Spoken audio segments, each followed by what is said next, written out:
This is the first day of full moon and it's in Cancer. And let me tell you something. It's fucking some people up. It's fucking some people up. Whoa! So this morning, actually, let me go back the last couple of days. So I dream. And my dreams for the past 3 nights have been very intentional, very purposeful. And I've talked about this in a few videos this week. But one of the things in my dreams, I believe that for me, my dreams kind of let me know where my progress is on where I am and what I think about certain things still, right? So I am really going to encourage you all to go back and look at my videos from this week. They were very powerful. One of them was talking about decentering money. And I did that towards the last week of 2024. And that has made the difference in my anxiety, my stress level, in me having new ideas, stifling my creativity, decentering the money. And you got to go back and look at that whole video because it will explain to you what decentering money means and what it has done for me so far. But in the midst of that, now my dreams are flowing back, right? And I don't know, maybe the decentering of the money I knew that my ideas had started coming back, strategy had started coming back, and it didn't just come back, it showed me how to do it. So a lot of times I was getting ideas, but I wasn't getting the steps on how to do things. But in this phase of my life, I think, I don't know, I can't say if it's the reason why, but I can't say it's not the reason why either. Decentering money from my focus not only has reignited the strategies, but it also gave me the how, like the step 1, step 2, step 3, do it like this, do it like this, do it like this, go get this, go get this. And it let me see that really everything I had to move, I had sitting in my house, been in my house for years. I had a block of perception because I was centering money, because I had money in front of it. And in my mind was putting basically, you cannot move here, you cannot do this without money, which was not true, right? And so I will say that my dreams in the last 3 nights have been, one of the other things I have been talking about was not knowing. So I'm a neurodivergent.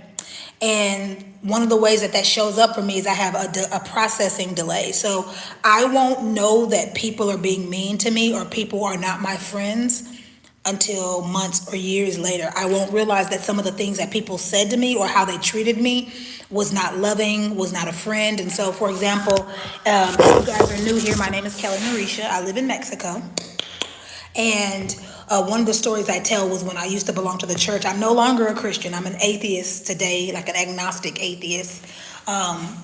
But when I was still a Christian, there was a group of girls at the last church that I went to, one of the last churches that I went to, and I thought they were my friends, and we went on vacation, and I could not understand why they were treating me mean on vacation. I didn't understand, but they were treating me so bad, and I was like, why did they invite me if they didn't like me, if they wanted to treat me the Gulf? Good morning from Mexico. Hola, Marco. ¿De dónde eres? I live in Puerto Vallarta, so we had an earthquake this morning at 2:30. Are you on the Pacific or are you in the Gulf? But if you're on the Pacific side of Mexico, near, now I won't say Guadalajara, but maybe Mochican, I don't know how to pronounce that city. But anyway, it says that the earthquake was like an hour away, and it said that you can only feel it a little bit. I was like, I felt that bitch big. I actually woke up 10 minutes before the earthquake. I feel like my spirit was waking me up.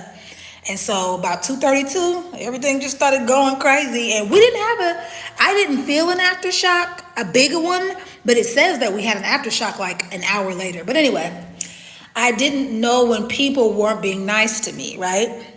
And so I was allowing people, I didn't know that I was being treated badly. Well, not only was I still friends with them after, but there was one girl, like years later, after I stopped being friends with most of them, there was one girl that was still friends with them, and she says to me, she says, Kelly, I saw them be mean to you, but I didn't know why they were being mean to you. And she not only stayed friends with them, but she let one of the girls live with her. And then she was like, she's mean. And I'm thinking to myself, you knew she was mean because you saw her treat me mean. But you were still friends with her. And I was dating a lady at the time, and she said, I was telling her this story. She says, Kelly, that's not your friend. And it still took me a little while to process. She says, anybody that can see people treat you badly and stay friends with them, they are not your friends. That's an enemy. And I was like, oh, right. It took me a while to process that girl was not my friend. And actually she was very dangerous to be around, right? You didn't have any loyalty to me. You might have been telling my business to everybody. I don't know, right? But there were so many times I could tell you guys, like, it just about how girls, I've had problems with groups of girls where I did not know I had a problem with them. But because of my neurodivergence, I'm pretty sure, what I believe is that I probably said things that to them shouldn't have been said. But when you're neurodivergent, you don't realize that. You think you're just talking openly. You think you're just being honest, or you might even think you're just talking to friends. So you're thinking I should be comfortable to talk to my friends, but I wasn't safe with them to speak like that, and I didn't know that, and so I was just being my normal self, because at the time I didn't know what neurodivergent meant.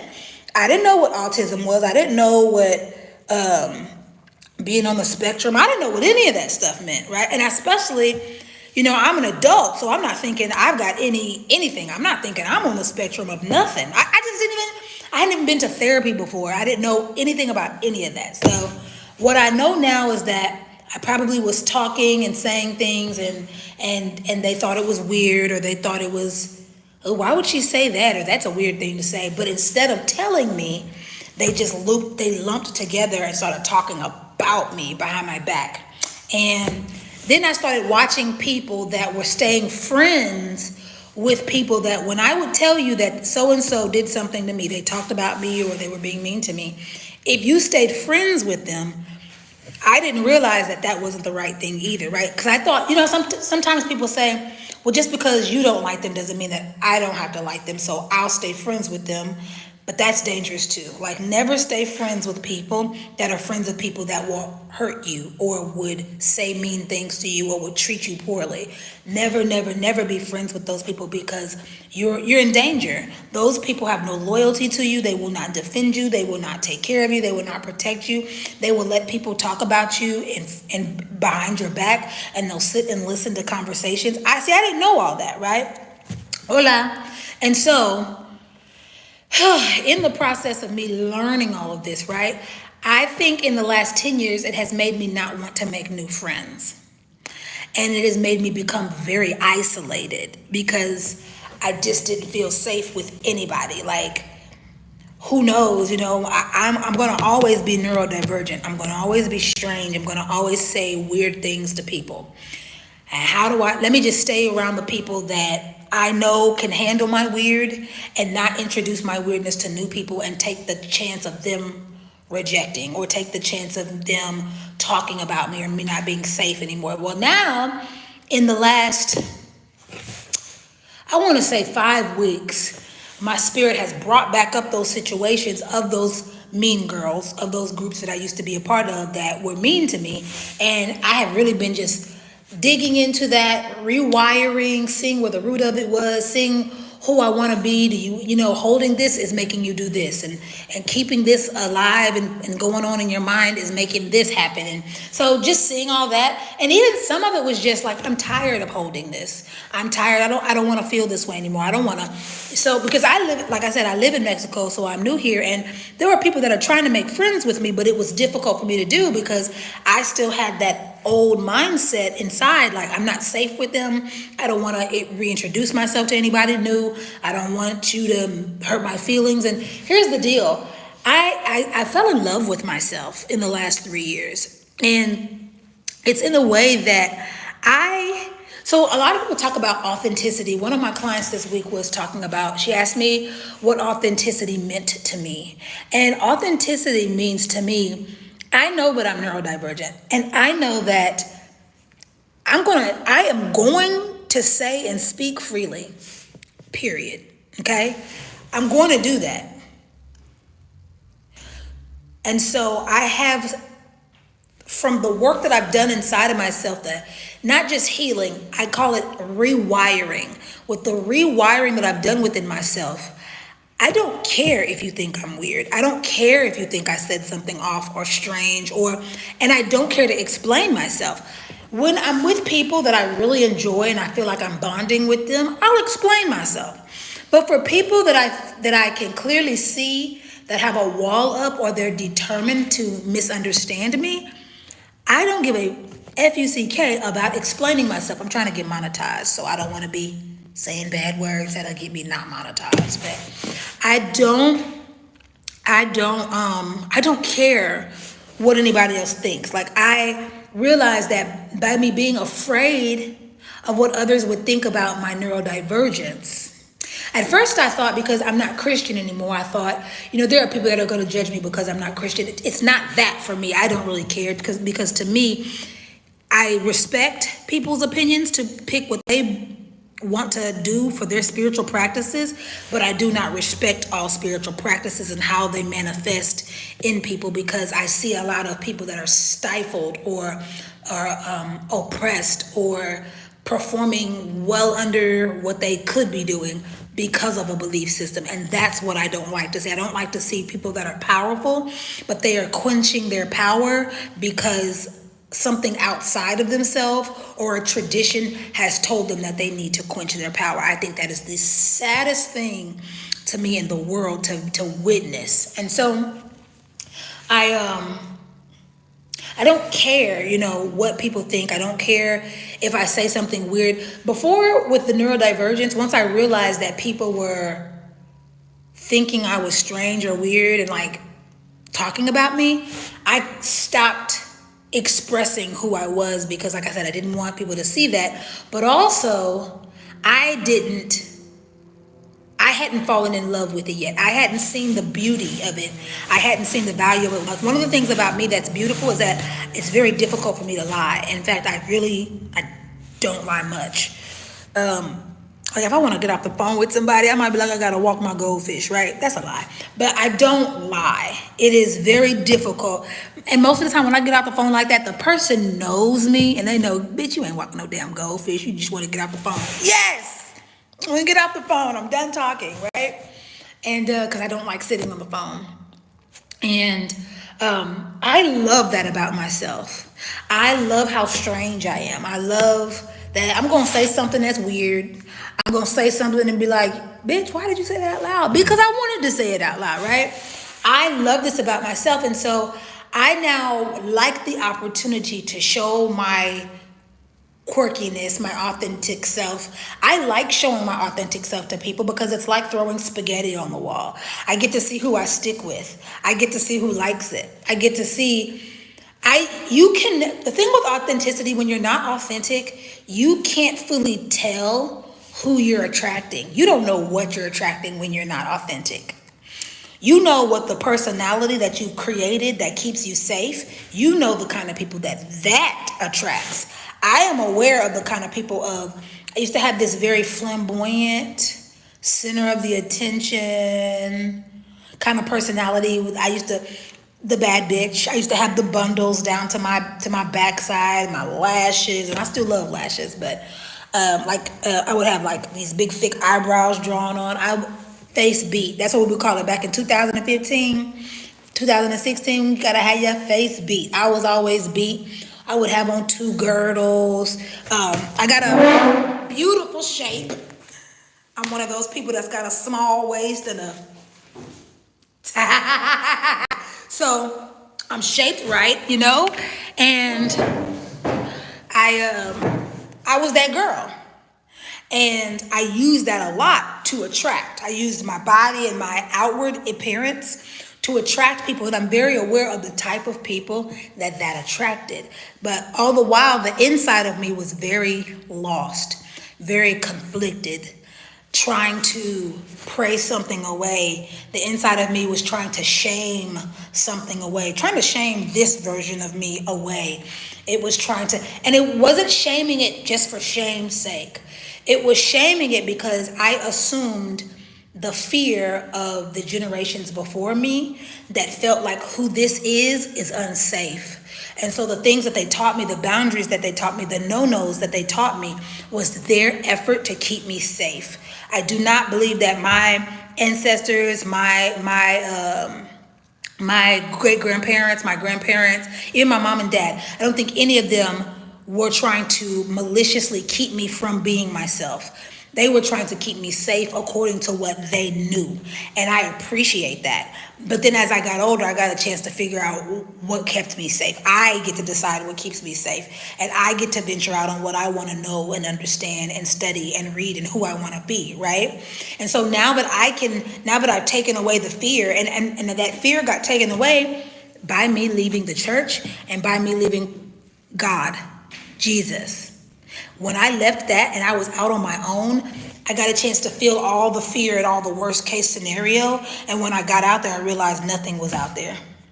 It was kind of like, I seen this experiment before where they take an ant and they draw a black circle around the ant, and the ant never goes outside of the black circle that was drawn with a marker because it believes that that's the boundary, that's the border. Might even think something bad is on the other side. And so a lot of religious people stop at a certain line because they think there is something bad on the other side because they were taught that. Well, I decided to go see, and there was nothing bad on the other side. In fact, I saw more harm inside than outside. Nevertheless, now that I am who I am and I enjoy showing my authentic self to people, I get to see truly what kind of people that this personality, who I am today, authentically, I get to see who I attract. And I attract really great people. I think that is a benefit of authenticity that people never get to. You never attract the great people. If you're still sitting in a place where you feel like everybody around you is using you, if you're still in a place where you feel like people around you are not, I had somebody tell me one day that everybody around me is inept. And I thought, what a miserable thing to say about the people that are around you, that love you, and that you're probably faking and saying that you love them, but you're calling them inept. That's not nice, right? Then my question is, why, if they're so inept and you're so elite, why are you keeping them around you? We've got to ask those questions, right? Who are you that you're keeping them around you? Who are you pretending to be that you're still attracting those people? And do you love who you are? Like, do you love that? You can't, if you don't like the people that you're attracting, you do not love who you are, because who you are attracts, who you're presenting is who you attract.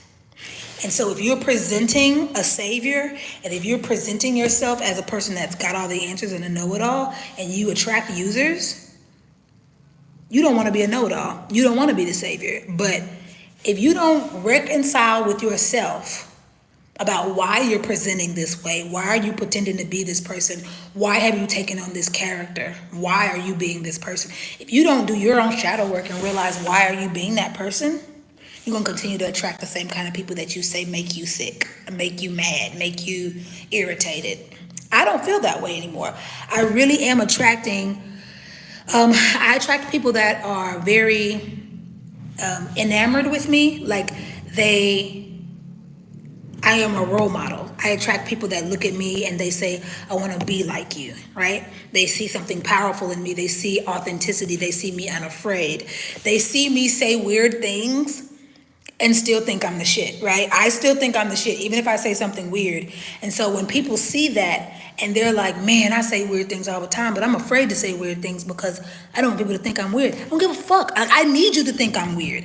No, I need you to know that I'm weird, so that if you like weird people, you'll be here. And if you don't like weird people, you will dismiss yourself. I need you to know who I am. Like, that's a necessity at this point, right?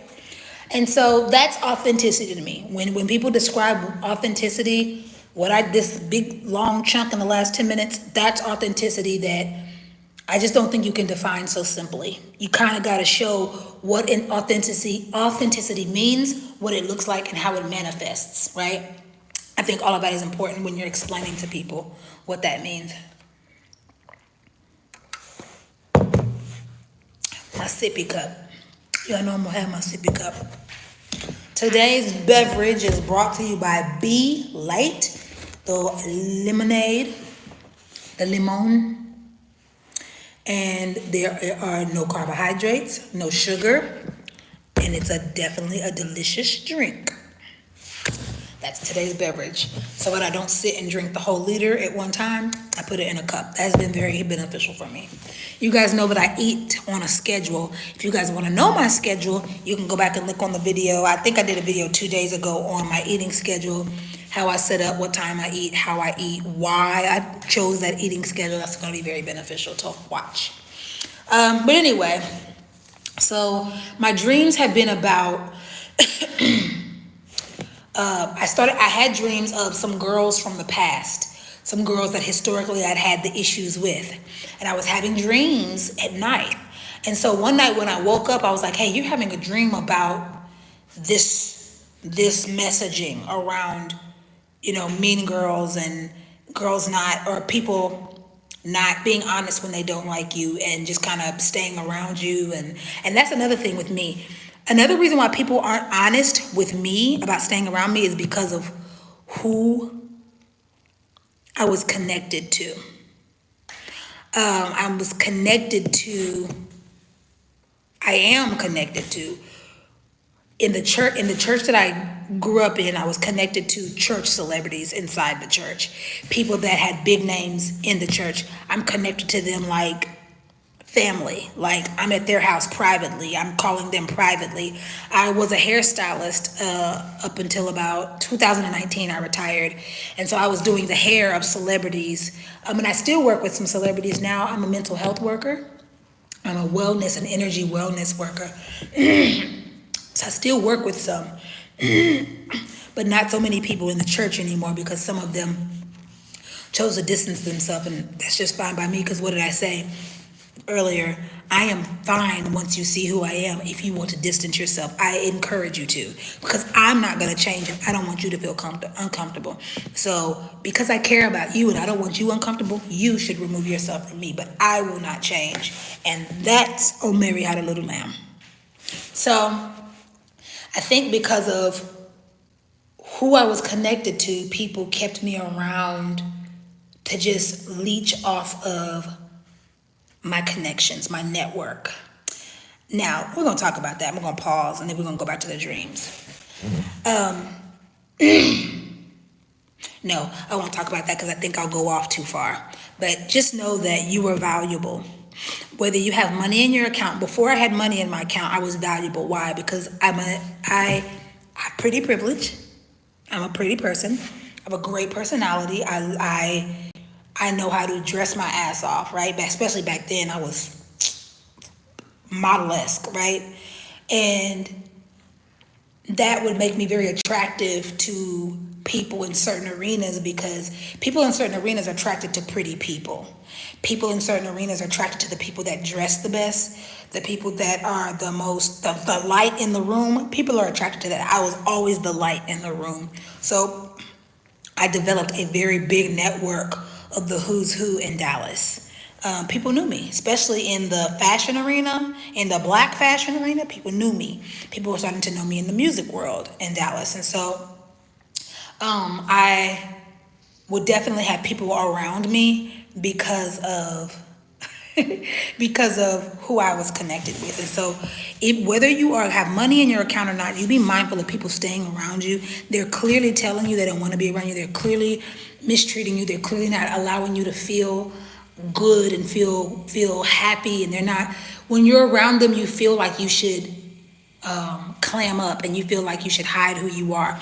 When you're around those people don't think that it's what you see is what you see, right? And until you work with, okay, hold on guys, somebody's messaging me. I'm getting ready to go teach my class in a minute. So I'm gonna have to let you guys go, but I just wanted to talk on here for a second. But until you get to the point where you're ready to trust who you are, that you will have people around you that love you and that can treat you correctly.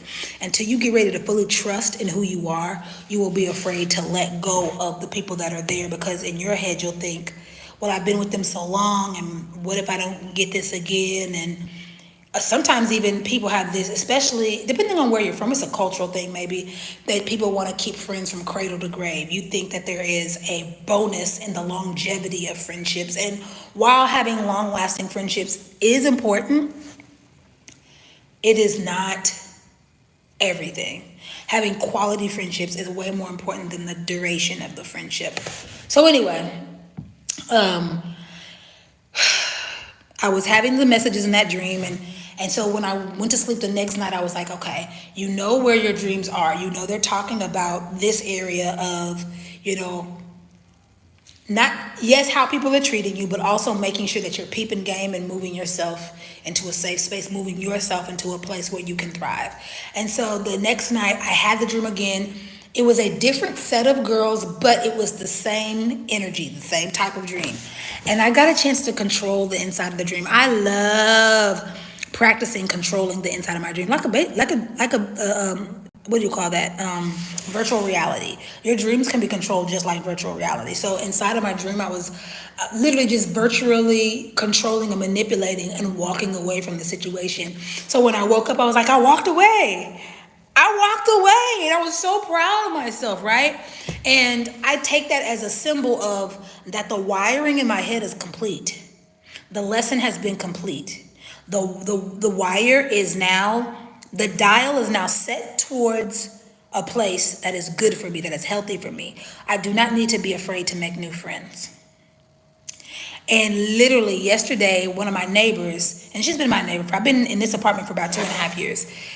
And we spent the entire day together, and we practiced Spanish, we practiced English, and it was so much fun. And I thought about, had this been me in November, I wouldn't have done that, because I would have been too afraid. And it's nothing that this neighbor has ever done. Like, she's always been nothing but helpful for me. She's been nothing but kind to me. She's really been like a good auntie to me, right? I have a sister that's 10 years older than me. So I'm 41, my sister's 51, and my neighbor's probably 55. So you could say like an auntie or a big sister, one of those, either one of those.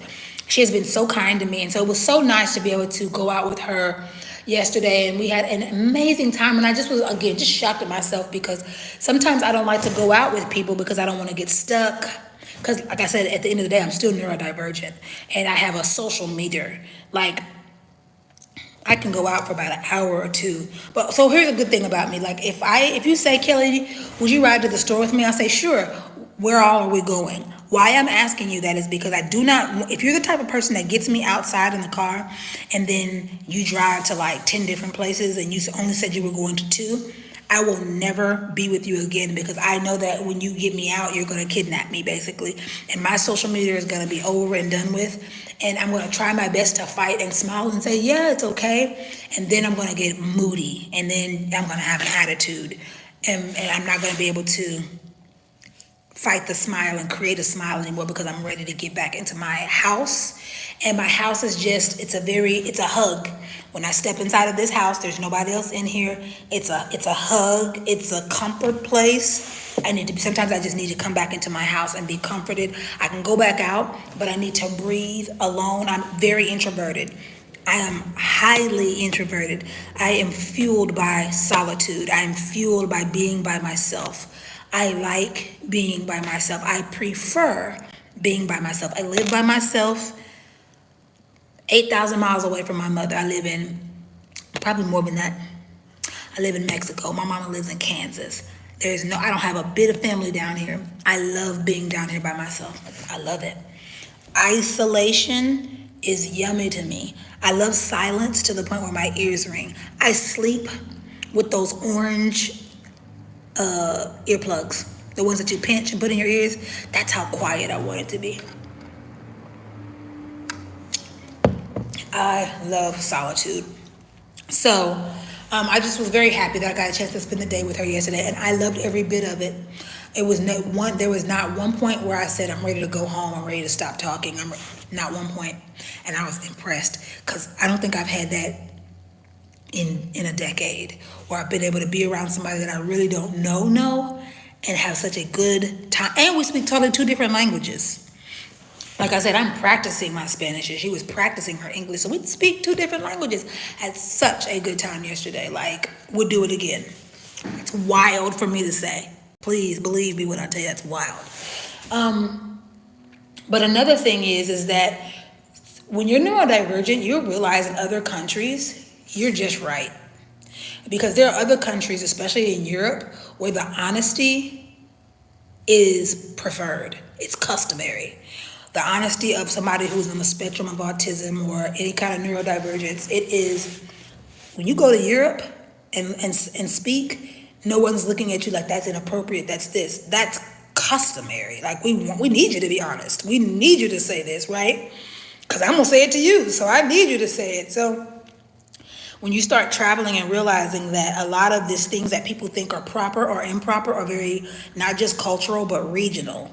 In not in the United States, I'm going to use the black culture, and I'm going to use not the black culture that you typically see on television, like the streets and the gangs and stuff, not that black culture. I grew up in a black culture where, first of all, I didn't have any white friends growing up. All I was ever around was black people, but black people in Kansas City, there was heavy church presence, and there was heavy being proper for appearances. A lot of the black people that I grew up around were upper middle class, so everybody came from money, everybody came from a good upbringing, everybody came from two-parent homes and things of that nature. Quite honestly, I was trying to explain the other day, the black experience that they show primarily online, I didn't know nothing about that. Or show on television and on movies, especially in the 90s. Somebody tried to bring up Love Jones. That was nothing like my life. In fact, I think Love Jones is boring, and I can't get past the first 10 minutes. I hate the movie. If ever anything reminded me of my family, it was The Cosby Show. But there weren't movies like The Cosby Show. But The Cosby Show, a lot of people refer to my dad, because my dad's look was like Bill Cosby, although my dad was not like Bill Cosby. He might have some funny moments, but my dad was very quiet, like me. Worse. Very quiet. And he loved being alone. He loved disappearing off in his bedroom, and he'd be in there for hours, like, just bring the food to me. We wasn't moving. My dad was very quiet and isolated. We were always welcome to come in the room with him. He wasn't coming out unless he needed to use the bathroom, or maybe to make a lap around the house just to show his face like, I'm alive. But I'm gonna be right in this room quiet. My dad was very quiet and very smart. Very, very academically smart, very wise and knowledgeable, like a rabbi. He was like a yogi. He was very, very wise. But anyway, I enjoyed that yesterday. But anyway, I came from that culture where we kept up appearances and we dressed nice, and we never went outside looking a mess. I never had a issue with finances. I never had like where my lights went off, or I didn't know how bills were going to get paid, or I didn't have money for a field trip, or I had to wear dirty clothes. Never, right? So I said all that to say that it was important for me to travel, right? It was important for me to go around different people and see different things. But because in that kind of culture and upbringing, and like I said, there were so many, like that's all I knew. So there is a total world of, they'll call it black excellence, but to me, it's a pressure. It's a black society that's very precious, and has always got these rules of what you're supposed to do and how you're supposed to act and how you're supposed to behave and what you're supposed to wear and what's inappropriate and what's not nice. And so growing up like that, shit, it's like everywhere you turn, a buzzer is going off. Nope, not that. Nope, not that. And that's torment. And when I let that shit go, when I let that torment go, that absolutely made me, because I'm still sitting in this circle with these people that want to play safe and stay proper, and I'm not playing safe and I'm not proper. So all of a sudden, They don't want to be around me anymore. And at first I was angry with them. But as I've grown and matured, I'm not angry with people that choose to stay in boxes anymore. That's where they feel safe. So I respect that people want to stay safe, right? That's all I can do. That's the best that I can give you. And I respect that. I, again, want to find my own safety. So, you guys, I don't really have much else to say. I just wanted to share that about my dreams. Let me say this too before I go. So, my dreams and just feeling about this week and really excited about I feel like this week is going to be wild, right? And I wanted to tell you guys about today. Today is the first start of the full moon in Cancer. This is very important. If you have Cancer placements in your natal chart, you need to know this. But regardless if you have Cancer placements anywhere in your chart, you just need to know that tensions are going to be running high. And this may not be a lot of times people just assume full moon with people being crazy and loons. And there are real people. Lunatics are real people. There are real people that become manic when the moon is full, and they have been coined with the word lunatic, lunatic. And there's a whole history behind that. But I do want to say that with the energy being in Cancer, you could expect yourself to be very emotional with things. You can expect yourself to just be maybe some memories of the past, memories of your childhood, memories of something that maybe you need to work through. And it might bring you to tears when you have a memory of something that might have hurt your heart or unfair or something that you might not even thought of in years. Here's why this is important. We're always asking the universe for something. We're always asking people will say God, and I'm okay if that's what you say, right? I don't say any of that. I believe I'm God, right? So I basically, let me say this about myself. I'm always asking myself for better, right? Sometimes for more, but I think I've prioritized better, the best, whatever the best is, because I think that I can only imagine what the best is, and I look forward to my spirit to show me tangibly what the best is. Like, spirit, it's up to you to manifest the best in me so that I can attract the best, right? So that's what I sit with. But I think that's the same in asking God for the best, or asking God for, the universe for, what the best is. And I think that when you're doing that, when you ask for something, the universe runs to give it to you. And really gives it to you. It's there, right? People say that whatever you ask for, it immediately shows up. The issue is that depending on the wiring in your mind, depending on the limits in your mind, depending on what you think is right, what you think is wrong, depending on what you think you can do, and what you think is allowed for you, and what you think you have to stay away from, and what isn't allowed for you, depending on what you think is allowed for your culture. Some of you think, in my culture, we don't do this. Some of you think, with my skin color, we don't do this. Or as a woman, we don't do this. Depending on whatever you think, so must it be. So here goes that thing you've asked for, but you cannot see it. When they say there's a block, blocks are not real. Blocks are programs. And if you can just take the block off of, no, just because I'm a black woman doesn't mean that I can't have this. It's because I'm a black woman, I'm going to have this. All of a sudden, the block is lifted. Do you see what I'm saying? Before, you were thinking, because I'm so young, I can't do this. But then you'd be like, no, it's because I'm young that I can do this. Now the block is up. Because I'm East Indian, we don't do this. We can't have this. But then you realize, no, because I'm East Indian, I'm one of the ancientest cultures in this world. Because of my ancestors fighting behind me, I can have this.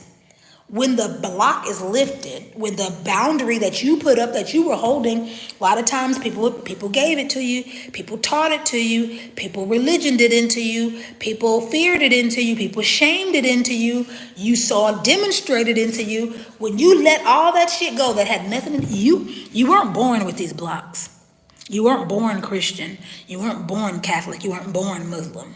When you take all that stuff off of you that you were not born with, right? That you didn't inherit, you inherited it through, watching other people through demonstration. That's the inheriting. But it's not biological. It's not DNA'd up in you. It's not. You let that go, then you can see what you asked for. But quite often you cannot perceive or see what you asked for because of this mental block in your head of why you can't have it. If I leave you with anything for this full moon in Cancer, I want you to remember what you've asked for. Like if you're watching this video, if you've made it to the end, I want you to write down on a piece of paper what you've asked for. I want you to write it down on a piece of paper, and then I'm gonna teach you something. I want you to fold it, okay? Teach you how to fold it. Do I have paper down here? I'm gonna use a napkin. Hold on 1 second.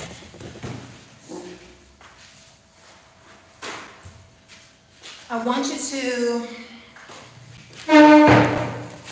write down on a piece of paper what it is you want. What it is that you really, really want. One thing. Just try one thing. Write it down on a piece of paper. I want you to take the paper and I want you to fold it towards you. And then I want you to turn it clockwise. Clockwise, like the time on the clock. I don't know, watching this video, I'm not sure, which way it's going and how you can see it. But just know, clockwise. Fold it towards you. Fold it clockwise. Then I want you to fold it towards you again. Turn it clockwise. I want you to fold it towards you again. Turn it clockwise. And if you can fold it one more time, it's not about the amount of times you fold it, okay? Fold it 3 times, 4 times. For me, that does not matter, but I want you to just fold that and turn it clockwise. The folding it towards you is bringing it into you, what you said you want. Like you are basically telling your spirit, I am open and I am willing to rewire whatever it is I need to rewire, even if it scares the fuck out of me. I'm going to rewire what I need to rewire for what I've asked for to come into me, okay? When you turn it clockwise, you are counterclockwise. Undo is an undo. Clockwise is a doing, okay? Clockwise is a doing. Counterclockwise is an undoing. I want to say this too. When people teach you tools, always remember that if it resonates with you, you do it. If what I just said doesn't resonate with you, please do not do it. If your spirit tells you to turn it counterclockwise, turn it counterclockwise. But I'm just teaching you like a general, turn it clockwise and turn it towards you, okay? I want you to write that down and just leave that somewhere. If you have like pictures of your grandparents anywhere, go fold it up and put it over there. If you have pictures of, I have an altar with my dog on it, my puppy. Her's got her ashes and her little paw print and a candle. I have my little altar right there. I could put it there. If you're like me, I am a fire sign, but I work very well with earth energy. So sometimes I'll write petitions and bury them under the ground in the dirt, right?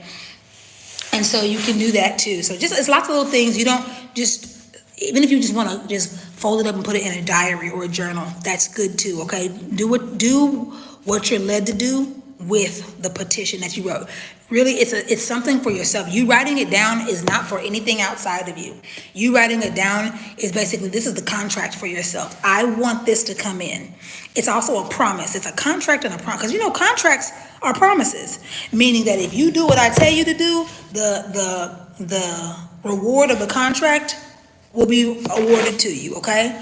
So you are folding it to yourself, turning it clockwise, and you are basically telling yourself, this is what I want. And if you incline your ear and your spirit to hear instruction and do what you're told from yourself, from the inside of you, you will have what you say you want. And so when you do that, especially today, do it today. Try to do it today because this is the first day of full moon energy. And I want you to watch in this week, this whole week, 7 days. I want you to pay attention to your dreams. I want you to pay attention to things that are repeating. If you see numbers repeating, words repeating, people repeating, don't take any of that lightly. And you find out, why is this stuff coming in my face?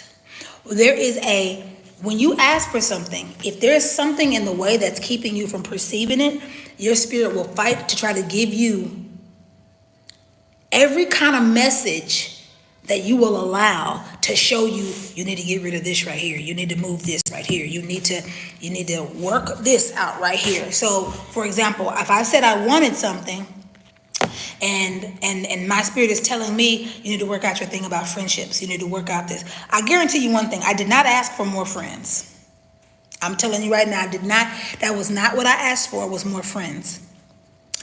I've been asking for something different, but I know why my spirit had to take me through the avenue of those friendships, because it was about my authenticity. It was about me not being afraid to show up, because me showing up as myself is my resource. Me showing up as myself is my asset. It always has been. But if I was still holding the message that showing up as myself is embarrassing, or it's not safe, or it's not desirable, or people run away from if I had kept that, then I would have never fully allowed myself to be who I need and want. And I need to express this person. I need to express me. And it starts off with, for me, I am mature enough in my walk that I don't need to see the tangible exactly of what I said I wanted immediately, because I know it's working, because I feel different. I feel bold. I feel good. I feel empowered. I feel brave. I feel like I want to express myself. I look for opportunities to express myself. That right there is the reward. Before I see what I asked for, how I feel about myself is the motherfucking reward. And when you get to the point when your feeling supersedes the stuff, you are so satisfied in the feeling that it creates a portal of content. It creates a portal of happiness. It creates a portal of satisfaction, and everything can come through that portal. You hear me? And you have to literally just keep your eyes open and be like, man, shit's coming any day. Every day it comes, honestly. Every day I wake up and I'm excited to be me with my weird self. I win every day. I win every day. Every day. And so that's the first reward of, what you wrote down on the paper, is feeling good about yourself and feeling the love that you have for yourself. And the other things will come. I'm going to end you guys with this scripture. I'm not Christian. I'm an atheist, but I was raised Pentecostal. There's a scripture in the Christian Bible that says, "Seek ye first the kingdom of God, and all other things will be added." What I have just described to you guys is how I interpret that scripture. I sought myself first. I sought authenticity. I sought who I was. Give me 1 second. I need to block somebody. Oh, boom. Okay. I sought who I authentically am, who I've always been, the spirit that lives inside of me. I sought that. That's the kingdom. And I sought it, and now I'm expressing it safely, because I'm safe. Like, I can do it safely, not because anybody else outside of me responds well to me, because if you don't respond well to me, I am strong enough and safe enough that I'll walk away from you. I will never stay around people that don't respond well to who I am. Never. Like, I can protect myself now. I don't have to sit in rooms with people to be nice. I don't care about being nice. So, seek ye first the kingdom of God, and all other things will be added. And anyway, that's what I wanted to share with you guys today. I hope that you enjoyed this video. Please like the video if you have not liked it. If you liked anything I said, please like it. Please subscribe to my channel, and please share the video. My goal is to get to 1,000 subscribers by my birthday. My birthday is April 3rd. So you will give me the biggest birthday gift if you will subscribe to this channel. That would make me so happy. And refer this channel to other people. If you know if you have a black woman that's a friend and she doesn't have kids and she's not married, refer her to this channel. I am going to, again, just be authentic. I'm going to shine. I'm going to talk about things from the experience of a black woman who is single, who does not have any children as of yet, who lives internationally. I live in Mexico, and I live by myself. And I did this moving solo. I am happy. I'm also neurodivergent. I have a diagnosis. So it's also good just for people to see people with diagnoses still live Amazing lies. I want you to know that a diagnosis is not a death sentence. A diagnosis is the beginning of a new life because you get to understand yourself and the way that you're wired. And you get to really put things together and understand, oh, that's what this was. Oh, that's what this was. You get to do all that. You get to love yourself when you were creating personas and creating a character to be, to thrive, that really was successful, thriving and being. And you were fighting for your life, but you were able to create that art, that person that thrived, and you thrived for decades. Like, that's impressive. That neurodivergents are fucking masters of disguises. We are so impressive. I'm impressed with myself, right? Because I did not get diagnosis until I was 39. I'm 41. I'm stabbing in the dark. If you're on a spiritual journey, you need a diagnosis. If you're leaving the church, you need a diagnosis. You need to go to a therapist. You need to ask them to have you screened. You may not have a diagnosis, and that's great. And if you do, that's great too. Go ahead and get screened for all of it, so you can know yourself. I'm telling you, a diagnosis quite literally changed my life, and it made everything make sense. It made me see enemies. It made me see people that were tolerating me, but that were still being mean to me, that were keeping me around because I made them feel better about themselves. I couldn't see it before without a diagnosis. So anyway, I hope that you enjoyed this video. Please like, share, subscribe, and share it with somebody. I love myself. I love you. See ya.